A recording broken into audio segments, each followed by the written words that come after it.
Friends, idli ஊற்றி நம்ம சாப்பிட்லாம் வாங்க. எப்பயுமே தண்ணி கொதிச்சதுக்கு அப்புறம் தான் நம்ம இட்லி தட்டை ஊற்றி வைக்கணும். அப்போ தான் கொஞ்சம் இட்லி வந்து நமக்கு வலுவலுன்னு வராமல் கொஞ்சம் பஞ்சு மாதிரி வரும்.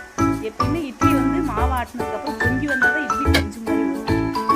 பாருங்க, ஊற்றியாச்சு. இப்போ மூடி வச்சிடலாம். வெந்துருச்சான்னு பார்க்கலாம். வெந்துருச்சு, எடுத்துடலாம்.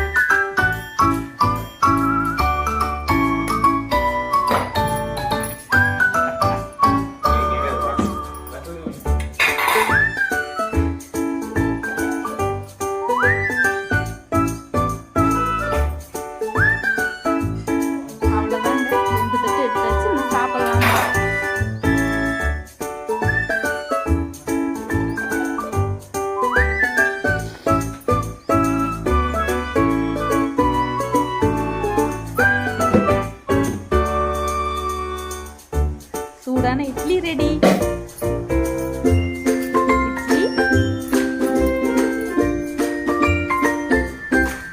சூடான இட்லி, சுவையான தக்காளி சட்னி, ருசியான தேங்காய் சட்னி,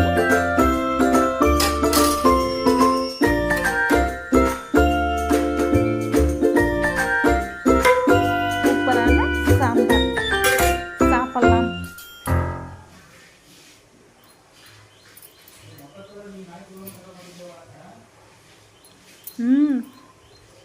சூப்பராக இருக்குங்க. பிடிச்சிருந்தா லைக் பண்ணுங்கள் ஃப்ரெண்ட்ஸ், கமெண்டில் சொல்லுங்கள். பாய்.